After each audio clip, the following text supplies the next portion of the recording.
আল্লাহ রাব্বুল আলামিন যেই দুআর কথা বলেছেন যে তোমরা আমাকে ডাকো, কখনো কি এমন হয়েছে বা খুব কম পরিমাণ এমনটাই হয়ে থাকে যে আমি মুসিবতে পড়েছি আর আল্লাহ রাব্বুল আলামিনের নিকটে আমি ভিন্ন ভাবে একটু ওযু করে 2 রাকাত নামাজ পড়ে আল্লাহ রাব্বুল আলামিনের নিকটে চেয়েছি, এই ইবাদতটা অনেক অংশে আমরা ছেড়ে দিয়েছি, বলতে করি না। এটাকে বলা হয় দোয়া, আল্লাহর নিকটে চাওয়া, আল্লাহ পাক রব্বুল আলামিনকে ডাকা ভিন্ন ভাবে, একটু 2 রাকাত সালাতুল হাজাত পড়ে একটু ভিন্ন ভাবে আল্লাহ রাব্বুল আলামিনকে ডাকলাম, আল্লাহ মুসিবতের মধ্যে পড়েছি, মুসিবতটা আপনিই দিয়েছেন, আপনি এই মুসিবতকে হল করবেন। ওগো আল্লাহ আমার এই প্রয়োজন, ওগো আল্লাহ আমি অসুস্থ, শিফায়ে কামিলা নসিব করেন। এই যে ভিন্ন ভাবে যে একটা আল্লাহ পাকের নিকটে চাওয়া, এই চাওয়ার কাজটা আমরা খুবই কম করি, বরং দুনিয়ার মানুষের নিকটে আগে দৌড়াই, আল্লাহ রাব্বুল আলামিনের নিকটে দৌড়াই না, আল্লাহর নিকটে চাওয়া ছাড়া দিয়ে ছেড়ে দিয়েছি। কথা বলেন ঠিক না? অথচ আল্লাহ পাক রব্বুল আলামিন নির্দেশ করছেন চাওয়ার জন্য। আল্লাহ পাক রব্বুল আলামিন বলেন, ওয়াকালা রাব্বুকুম উদউনি আস্তাজিব লাকুম। আল্লাহ পাক বলেন তোমাদের রব বলেছে উদউনি আস্তাজিব লাকুম, হে বান্দারা তোমরা আমার নিকটে চাও, আমি আল্লাহ তোমাদের চাওয়াকে পূর্ণ করব। আমরা চাওয়া ছেড়ে দিয়েছি। আর এই চাওয়াকে ছেড়ে যদি কোনো বান্দা দেয়, আল্লাহ পাক রব্বুল আলামিন তাদেরকে মুতাকাব্বির বলেছেন, অহংকারী বলেছেন। অহংকারীদের শাস্তি বড় কঠিন। আল্লাহ কি বলেছেন? وقال ربكم ادعوني استجب لكم إن الذين يستكبرون عن عبادتي سيدخلون جهنم داخرين। আল্লাহ পাক রব্বুল আলামিন বলেন, ও আমার বান্দা বান্দীরা, উদউনি আস্তাজিব লাকুম, তোমরা আমি রব্বুল আলামিনকে ডাকো, আমার কাছে চাও, আমি আল্লাহ তোমাদের চাওয়াকে পূরণ করব। এরপর অংশে রব্বুল আলামিন বলেন, যদি কোন বান্দা আমার নিকটে না চায়, বরং গায়রুল্লাহর নিকটে চায়, আমি আল্লাহ রব্বুল আলামিনের নিকটে না চায়, আমাকে না ডাকে, আল্লাহ পাক রব্বুল আলামিন বলেন তারা হলো মুতাকাব্বির। ইন্নাল্লাযীনা ইস্তাকবিরুনা আন ইবাদাতি সায়াদখুলুনা জাহান্নাম দাখিরিন। আল্লাহ পাক রব্বুল আলামিন বলেন, এই চাওয়া নামক ইবাদত থেকে যারা অহংকার প্রদর্শন করে গায়রুল্লাহর কাছে চায়, আমি আল্লাহ রাব্বুল আলামিনের কাছে চায় না, আমার কাছে ডাকে না, আমার কাছে চায় না। আল্লাহ রাব্বুল আলামিন বলেন, এমন মুতাকাব্বির আর অহংকারীদেরকে আমি রব্বুল আলামিন লাঞ্ছনা করে জাহান্নামের অতল গহ্বরে ঢুকিয়ে দেব। নাউযুবিল্লাহি মিন যালিক। ও দুনিয়ার মুসলমান, আল্লাহর গোলাম, আমরা মনে করি আমরা কতই তো দোয়া করলাম, আল্লাহ পাক রব্বুল আলামিন তো দোয়া কবুল করেন না। ও ভাই, আল্লাহ পাক রব্বুল আলামিনের কাছে চাইলেই আল্লাহ কবুল করেন, যদি আল্লাহ পাক রব্বুল আলামিনের উপরে সেই ইয়াকিন আর বিশ্বাস থাকে। কথা বলেন ঠিক কি না? খুব মনোযোগ সহকারে শুনেন, 10টা মিনিট কথা হবে। আল্লাহ পাক রব্বুল আলামিন বলেন, আমি আল্লাহই দেই, আর কেউ দিতে পারে না।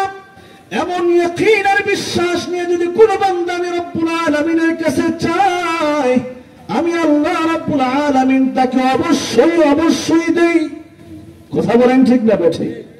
ও দুনিয়ার মুসলমান, আল্লাহ রাব্বুল আলামিন যদি 80 বছরের কাটটা কাফেরের দোয়া কবুল করে নেন, আমি আপনি তো কাফের নই, আমি আল্লাহ রাব্বুল আলামিনের বিশ্বস্ত গোলাম। কথা বলেন ঠিক কি না?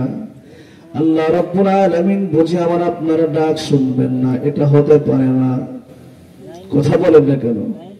এদিকে থাকান, সবাই যদি ওই দিক গাড়ির দিকে থাকান তাহলে কথা বলবো কি? এদিকে একটু কথার দিকে মনোযোগী হতে হবে।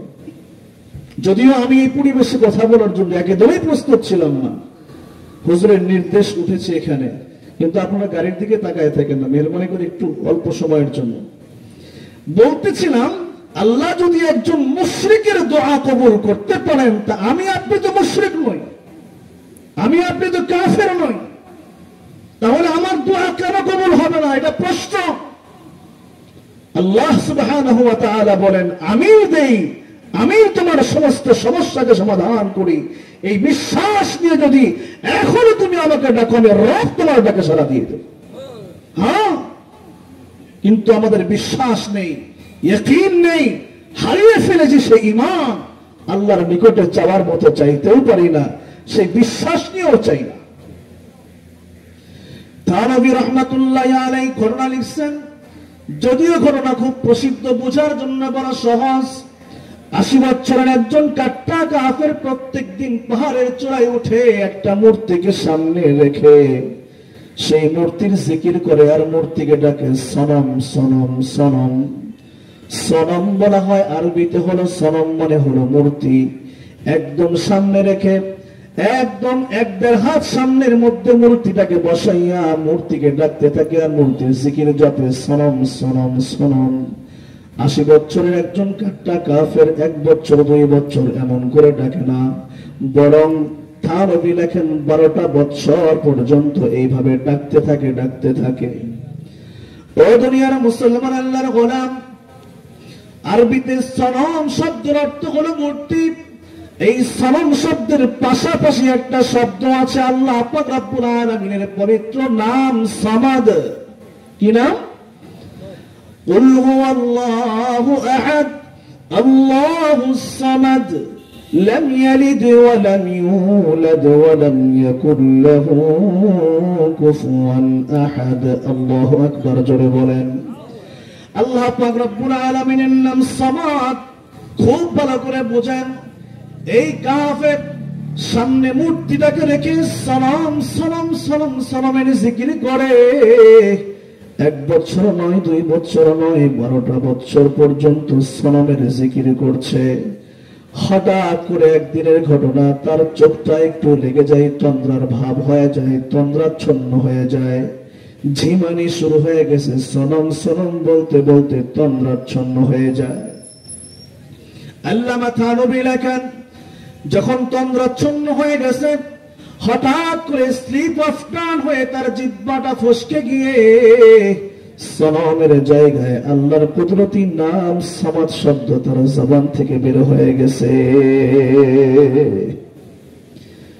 ও দুনিয়ার মুসলমান, আল্লাহর গোলাম, জবান থেকে সামাদ শব্দ বের হতে দেরি হয়েছে। আল্লাহ পাক রব্বুল আলামিন আরশের মালিক আরশ আজিম থেকে সঙ্গে সঙ্গে গায়েবের আওয়াজ দিয়ে পাঠিয়ে দেয়, লব্বাইক ইয়া আব্দি লব্বাইক ইয়া আব্দি। আল্লাহু আকবার।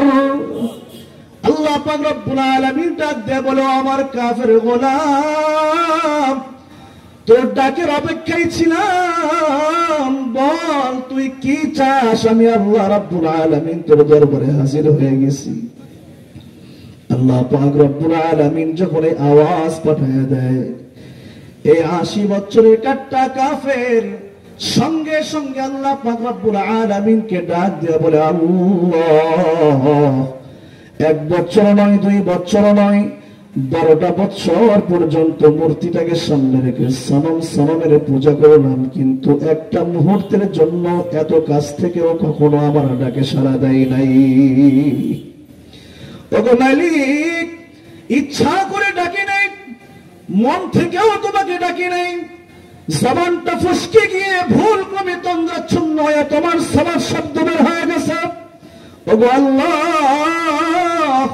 তুমি আরশের আজিম, আরশে আজিম থেকে তুমি আমার ডাকের জবাব দিতে দেরি করো নাই। ওগো আল্লাহ, ইয়াকিন হয়ে গেছে, তুমি যে বলেছো ক্বালা রাব্বুকুম উদউনি আস্তাজিব লাকুম, তোমরা আমাকে ডাকো, আমি আল্লাহ পাক রব্বুল আলামিন তোমাদের ডাকে সাড়া দেব। ওগো মালিক, ইয়াকিন করেছি, বিশ্বাস করে নিয়েছি। ওগো আল্লাহ, এই মুহূর্তে কালিমা পড়ে ঈমান নিয়ে আসলাম, লা ইলাহা ইল্লাল্লাহু মুহাম্মাদুর রাসূলুল্লাহ। এই জন্য মুসলমান আল্লাহর গোলাম, আল্লাহ পাক রব্বুল আলামিনকে ডাকলে আল্লাহ শুনেন কি শুনেন না? কথা বলেন না কেন? আল্লাহ পাক রব্বুল আলামিন যদি ওই সময়ের কাফেরের কথা শোনেন, ওই আল্লাহ বুঝি এখন না আমাদের কথা শুনতে পারেন না? আল্লাহ এখনো শোনেন, তখনও শুনছেন, কিয়ামতের পরেও শুনবেন। আল্লাহ পাক রব্বুল আলামিন সব কিছু শোনেন, শুধু টাকার অভাব আমরা আল্লাহর কাছে চাইতে পারি না। কথা বলেন ঠিক কিনা?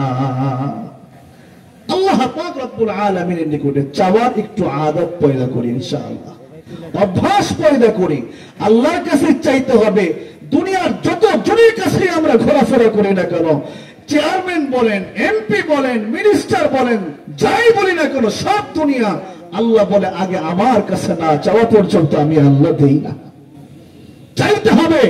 আর উদ্দেশ্য নিয়ে যদি কোনো বান্দা রবের নিকটে চায়, ইয়াকিন আর বিশ্বাস নিয়ে চায়, খোদার কসম খেয়ে বলি, আল্লাহর কোরআন বলে, নিশ্চয়ই নিশ্চয়ই সেই বান্দার ডাকের জবাব আল্লাহ রাব্বুল আলামিন দেন।